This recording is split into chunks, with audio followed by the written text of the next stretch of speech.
Welcome to the Great Detectives of Old Time Radio. From Boise, Idaho, this is your host, Adam Graham. In a moment, we're going to bring you this week's episode of yours truly, Johnny Dollar. But first, I want to encourage you, if you're enjoying the podcast, please follow us using your favorite podcast software. And as you're making travel plans, remember JohnnyDollarAir.com. JohnnyDollarAir.com is a Priceline affiliate link, so part of your purchase price supports the Great Detectives of Old Time Radio at no additional cost to you. But now, from June 15th, 1958, here is the Delectable Damsel matter.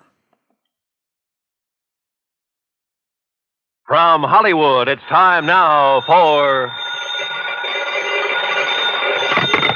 Johnny Dollar. Ralph Single, Johnny. Mono Guarantee Insurance Company. Oh, hi, Rip. How's Hollywood's most eligible bachelor? Listen, do you know who Hildegard Ransom is? Are you kidding? That gal's coming out party hit the society column of every newspaper in the country. Yeah, I know. So, how'd you like to have a date with her? Hey, wait a minute. Weren't you dating the luscious Hildy Ransom a while back? Yeah, I was, but I threw her over. Oh, Rip, you just don't appreciate the finer things of life. Oh, no? Well, if you had to put up with some of her wild ideas or crazy antics... So what? What difference does it make? All that beauty, all that money? Look, I ask you. You want a date with her? At company expense. Well, why not? Then grab the first plane you can and fly on out here. Okay, I'm on my... what's the catch, Rip? I'll, meet you at the Los Angeles International Airport. Yeah, fine, but suppose you give me some idea... Huh?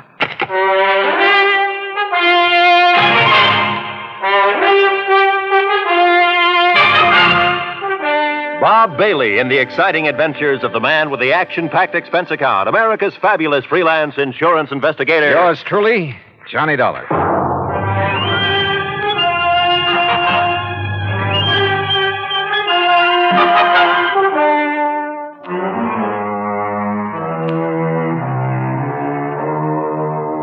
Expense account submitted by Special Investigator Johnny Dollar to the Mono Guarantee Insurance Company, Los Angeles office.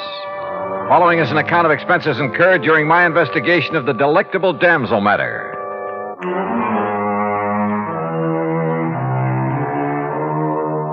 Expense account item 1, $107 even, Hartford to New York, and a DC 7 mainliner to Los Angeles. Single is a good name for Rip. He has a knack for meeting wealthy, important people, particularly women. Yeah, they practically swoon under his spell. And he sells them insurance. I'm not sure I approve his love 'em and leave 'em tactics, but it's no wonder he knew Hildy Ransom, heiress to a couple of $1 million. Hi, Johnny. But he hadn't told me why he wanted me to meet her, and I was sure it wasn't just for a date. Daydreaming, Johnny? Huh? Hey, your baggage is right here on the rack. Come on. I'll help you put in the car and we'll take off. Oh, hi, Rip. Sure, where's the car? Over here in the parking lot. Hey, what were you dreaming about there at the luggage pickup? Oh, Hildegard Ransom, who else? And I take it your little romance with her, the one that hit the headlines a while back, is all over, huh? Oh, sure. But I got her insurance business. All of it. And, Johnny, if I had to, I could live off the premiums of that one account alone. And it must be pretty big. Because if I remember the way you live, fancy clothes, fancy apartment. Well, you can't take it with you, boy. Besides, it's all good for my business. Here we are. Hey, you like this little old truck? The little old truck was a brand new Eldorado Biarritz. Special paint job, gold fittings instead of chrome. Every accessory you can think of, including a bar in the back seat. Yeah, Playboy, party boy, Rip Single hadn't changed a bit. And if you make contacts, make them right where the money is, and if it's a pretty girl that has the money and you can charm her into your arms, baby, you made a sale. Okay. Now tell me, Rip. Johnny, did you ever hear of the Cape Star? What's that? Well, it's an emerald. As big as a robin's egg in a 14-carat mounting loaded with diamonds and rubies. A brooch. Value, nearly 300,000 clams. This Hildegard Ransom owns it? Uh-huh. Or did. How'd she lose it? Well, all I know is that she called me and she said it was missing and that she wants me to go out and have a look. Out where? Well, I don't want that wacky dame to get her hands on me again. Now, you heard of some of her crazy escapades. Like the time she flooded half of the Bel Air estate. The what? Well, she didn't like the looks of a fire plug on her 5 acres up there, so she had the gardener plant some dynamite under it. Oh, brother. Well, I've got to do something for laughs, she said. Oh, the old story of the idle rich with too much time on her hands, huh? Yeah, that's right. Well, that kind of stuff can lead to trouble sometimes. Where is she, Rip? Bel Air, did you say? Well, when she's home, which isn't often. Right now, I think it... What the Sam Hill? Oh, sure. All the comforts of home. Here now. Hello? RHS 1121. That's right, operator. One moment, please. I have a call for you. Oh, thanks. Oh, brother, when I get rich enough to put a mobile phone in my car. Oh, it doesn't cost much. As a matter of fact... Rip Single, are you coming out here to see me or aren't you? Oh, well, now, Hildy... The 5th time I've called. And, Rip, if you don't do something about my loss of the Cape Star, you call the police. Well, sure, of course. I might have known you would.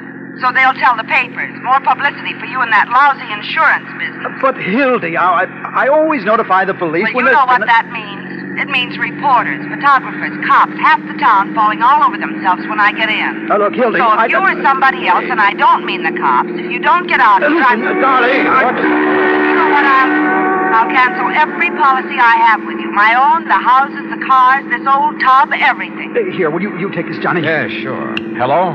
Hello, didn't you hear what I said? Look, miss, What? Who's that? Johnny Dollar. Johnny.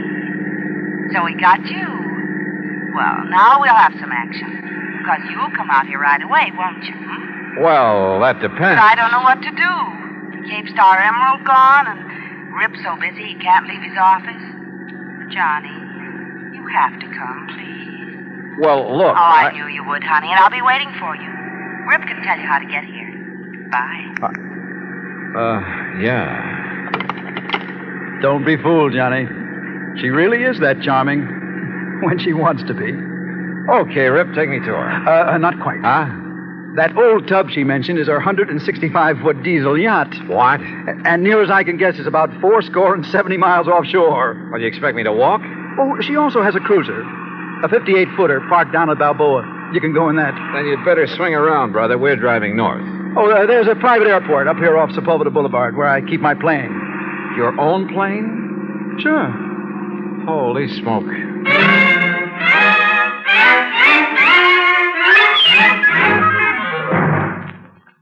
Act 2 of yours truly, Johnny Dollar, in a moment. Our flag now numbers 50 stars. And behind each star there stands yet another flag representing one of the 50 states. Mississippi's state flag is a horizontal tricolor, blue, white, and red. In the upper corner on a field of red is the Blue Cross of St. Andrew, bearing 13 white stars for the original states of the Union. This cross, made in the form of an X, or saltire, was adopted from the national flag of Scotland. It is also found on the state flags of Georgia and Alabama. Mississippi's state flag, the flag of the 20th state to enter the Union, was adopted on February 7th, 1894. And now, Act 2 of yours truly, Johnny Dollar, and the delectable Damsel matter. During the ride from Los Angeles to Balboa in Rip Single's private plane, he admitted to me that he hadn't made all his money in the insurance business. Seems a rich uncle had conveniently died some years before. Lucky stiff. Rip, I mean. Look, all I know, Johnny, is that Hildy took the Cape Star Emerald along with her on this yachting trip, and now it's gone. Yeah, how much of a trip?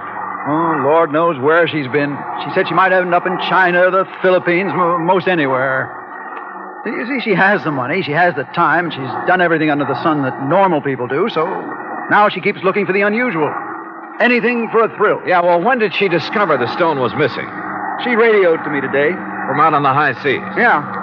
She said she was certain she had it the day before because she'd worn it. And then when she went to look for it, it was gone. Some member of the crew, do you suppose? I don't know. Maybe she dropped it overboard. You mean purposely? To collect the insurance? Who knows? Oh, but if she has so much money... Well, who knows? Maybe she hasn't lost it at all. She just wants company. Oh, look, there's Newport and Balboa down below. I'll circle Hildy's little summer house before we land. Hildy Ransom's little summer house turned out to be a mansion right on the waterfront. And tied up to the long dock was not only the cruiser, but a snappy little speedboat, a small sailboat, and a couple of outboards. All very nice. Not so the skipper of the cruiser. No, my orders the last time I spoke to the Hilda Moyle were to take you out to her, Mr. Single. Nobody else. Look, we just talked to Miss Ransom by radio, and she wants you to take Mr. Dollar out there. And I tell you, my last orders Well, forget your last orders. Hey, I look. said those were my Hey, orders. wait a minute, please. Skipper, have you got a radio on this cruiser? Of course. All right, then. Make contact with the Hilda Moyle. Find out for yourself. Okay, I'll do it. At the same time, you can get her position, okay? We'll see. Well, give dear Hildy my love, or whatever else you can think of. Anything that'll keep her from switching her insurance to somebody else. You are a louse, aren't you? You don't like me, do you? No. Were you ever really serious with her, Rip? Yeah, sure, but I'm just not the marrying kind. So, Johnny, the field is clear for you. Huh? And if you want to latch onto a few $1,000,000, she's really mighty sweet, attractive gal. Well, let me know how you make out, Johnny. Oh, and please, find that emerald. I beg your pardon, sir. Yeah? We're ready to sail whenever the gentleman's ready. Okay, Skipper, let's go.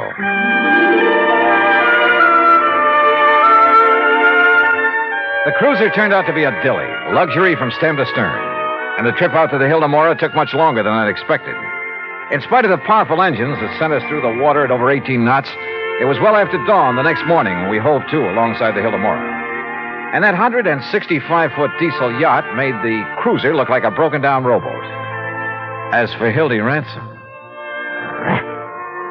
5'6" or 7", she was blonde and she was beautiful, with quick blue eyes that had fun and laughter sparkling in them, and a figure.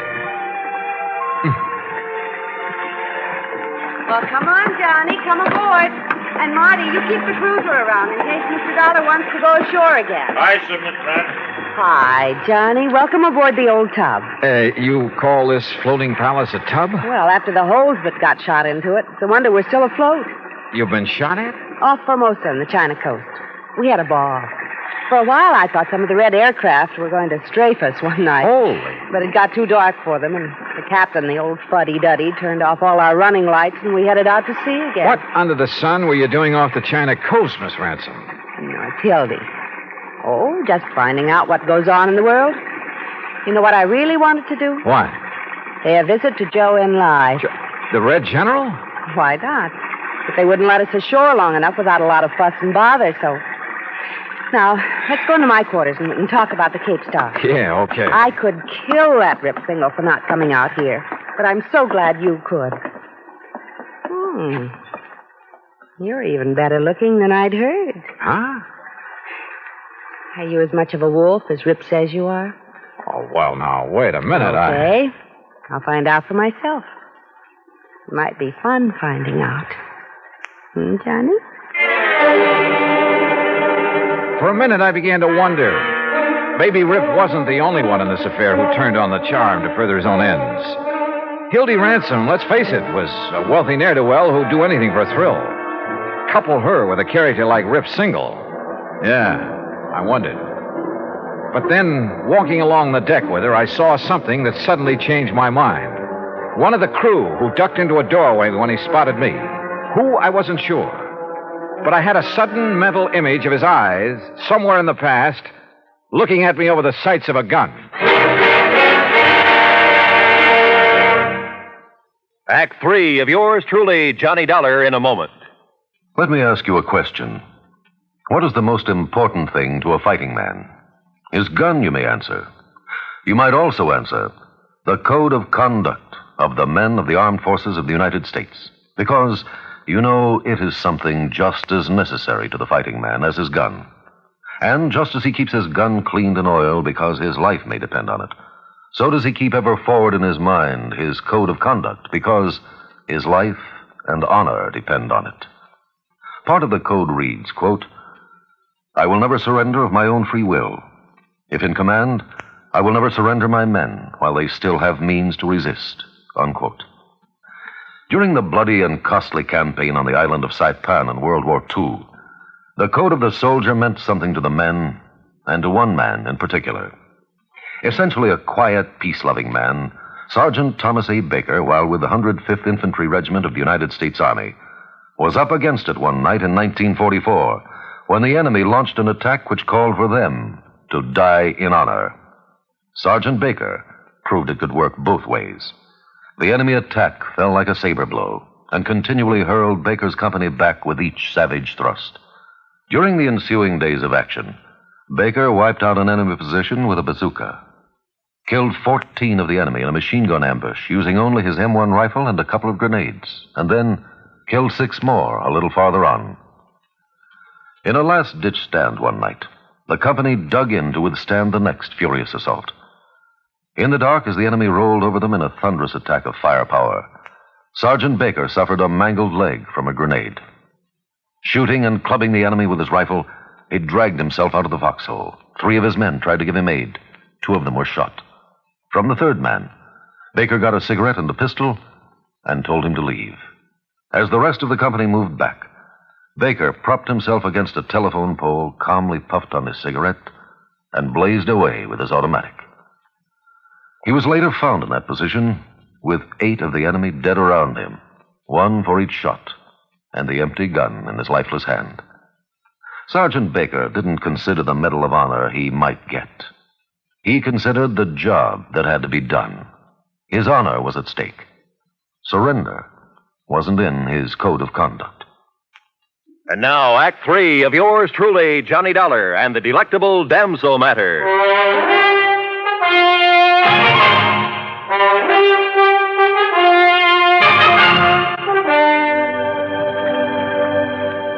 I suppose I could have waited till we got in to report the loss of the emerald, but sit down, Johnny, and I'll have some drinks brought in. Okay, thanks.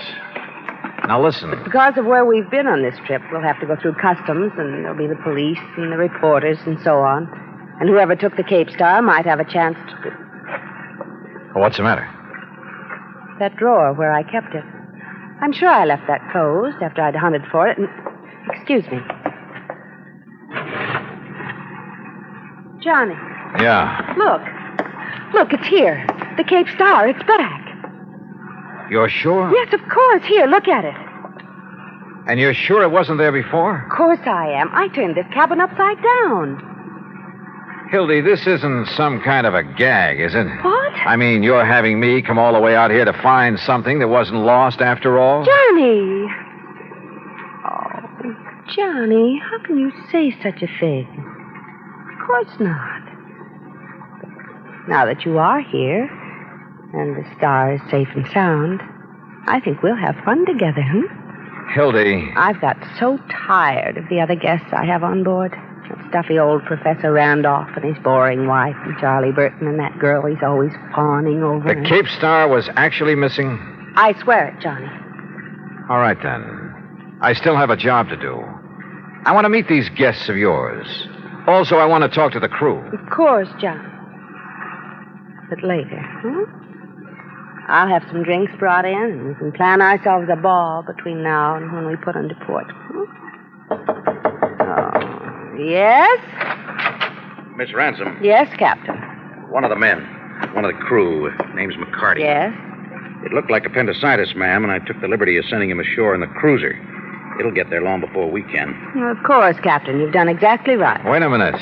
I'm not so sure of that. Why, Johnny? McCarty, huh? Short, dark, with a scar on his chin? Yes, sir. They've already left. What? Yes, sir. 10 to 1 that McCarty is the man I want. Johnny. Hildy, we got to stop. A radio call to the cruiser brought no response, and I had a sneaking suspicion the skipper of it had a gun in his back, a gun held by the supposedly sick McCarty. And the yacht, despite her size and power, could never catch up with that cruiser in 1,000 years. If you're right, Mr. Dollar, we'll radio to the Coast Guard to intercept it. But I couldn't be sure that I was right. And then I noticed the speedboat slung between davits on the yacht's afterdeck. Of course, Johnny. And I'll go after them with you. Oh, no, you won't. Just for kicks, huh? Please. No. Then 6, 8, 10 minutes later, however long it took to get the speedboat overside, the first mate and I were tearing across the ocean in pursuit of the cruiser. That cruiser will do an even 20 knots if he opens her wide, Mr. Dollar. But she's no match for this, baby. And pour it on. Come on, you see him yet? You sure do, dead ahead. Yeah, I see him too. Well, where's the skipper? McCarty's up on the bridge alone. Hey, look out. That puff of smoke. He's shooting at us. Then hang on. I'm going to swerve around. But he'd never hit us at this range anyhow. Stay down low. He might get lucky. You got a gun to answer him? No.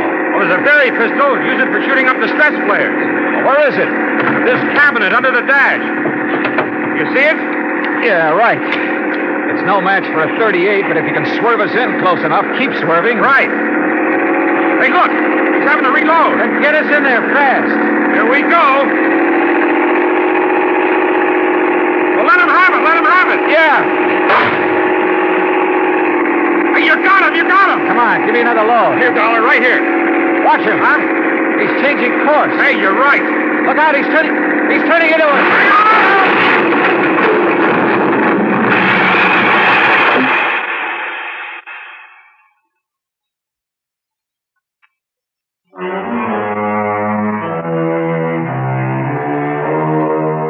I kind of pieced things together after the yacht, the Hildemora, picked us up. By sheer luck, my shot with a flare gun had struck McCarty full on. He was badly burned. And after the smash-up, the mate had pulled me out of the drink. By then, the yacht caught up with us. And do you know what he was doing, Johnny? That man who called himself McCarty? Hi, Hildy. Smuggling. Narcotics that he picked up in China. Yeah? He knew he'd never get through customs when we came to port, so he stole the Cape Star. Just long enough to make sure the cruiser would come out to us. He knew I'd sent for somebody. Oh, yeah, I get it. Then he played sick to go back on the cruiser. That way he'd avoid customs and the police. Yes, honey. Well, where is he now? Below, locked up. And after the way you hit him with that flare. Well, now he is sick. Darn it. Darn it. We didn't have to get him into a doctor. Gee, Johnny, you and I could cruise around and... Well, it will be 2 or 3 days before we get to port.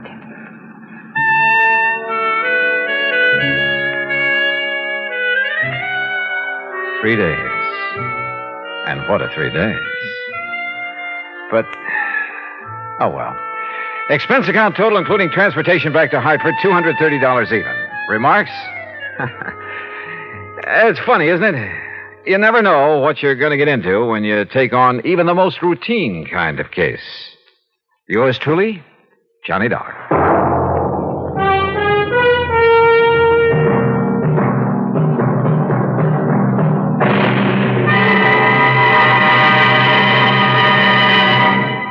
Our star will return in just a moment.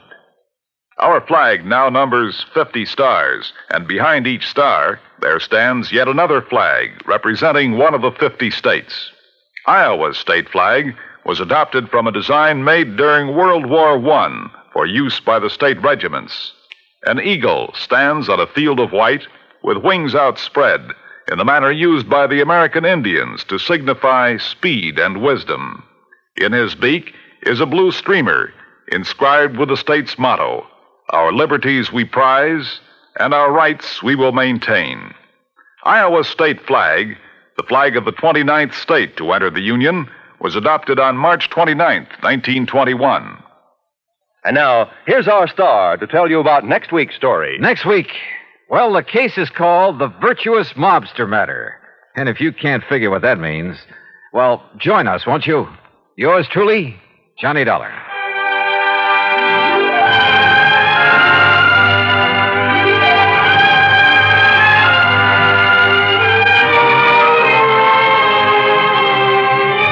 Yours truly, Johnny Dollar, starring Bob Bailey, originates in Hollywood and is produced and directed by Jack Johnstone, who also wrote today's story. Heard in our cast were Virginia Gregg, Chet Stratton, Barney Phillips, Jack Moyles, and Frank Gerstle. Be sure to join us next week, same time and station, for another exciting story of yours truly, Johnny Dollar.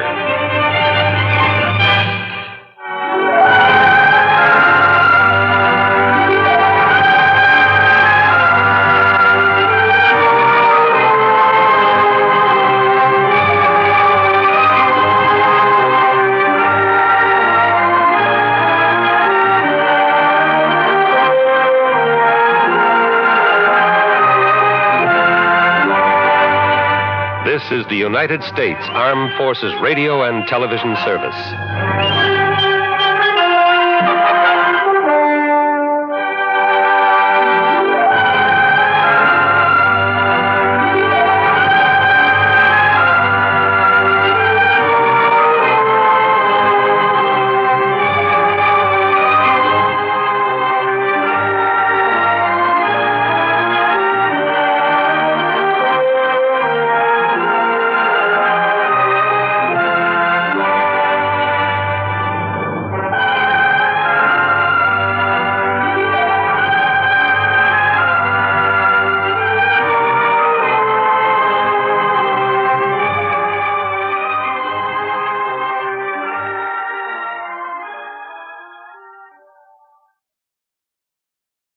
Welcome back. Well, just as a general rule, if you bark at a woman during narration, you probably shouldn't give her a hey now if she suggests you're a wolf. I gotta say that Rip guy was a bit of a trip. I mean, just so much luxury. His own private plane. And can you imagine? This guy had a phone in his car. Can you imagine going around everywhere with a phone? In all seriousness, this is one of the earlier portrayals of a car phone that I've encountered.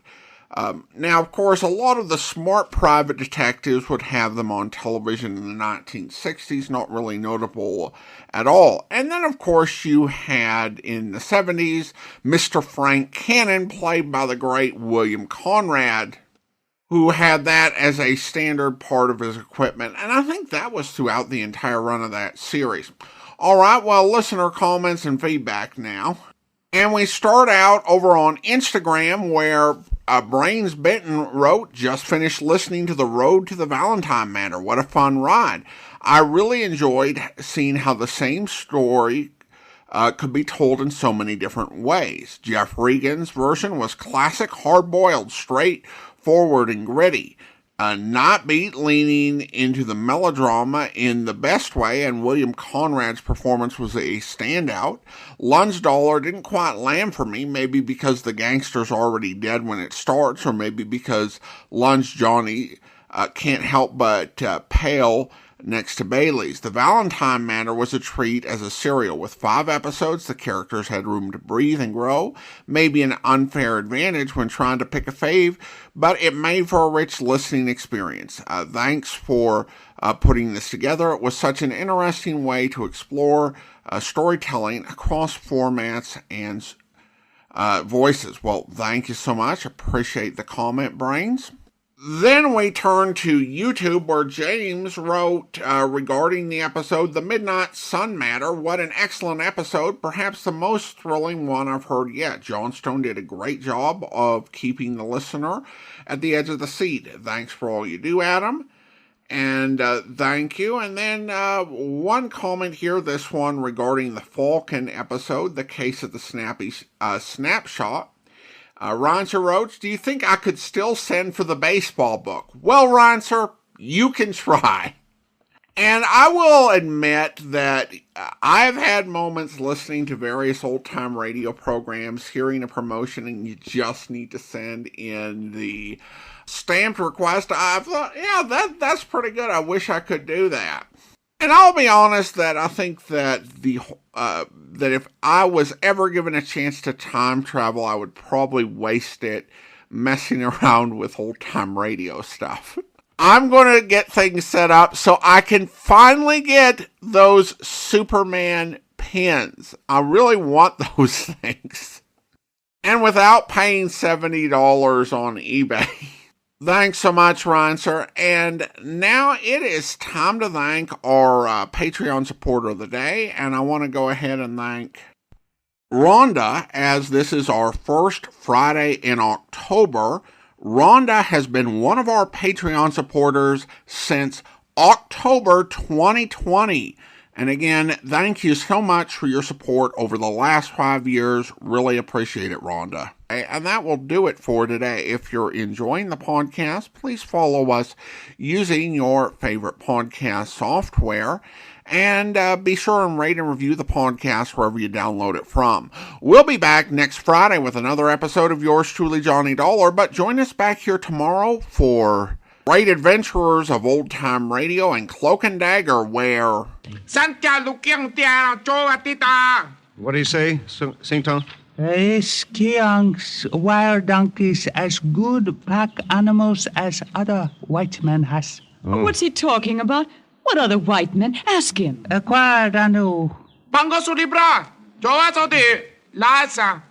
Strangers leave here 2 days ago on way also to holy city of Rasa. Wear badge with crooked cross. Phil. Nazis. We're in a race, Esther.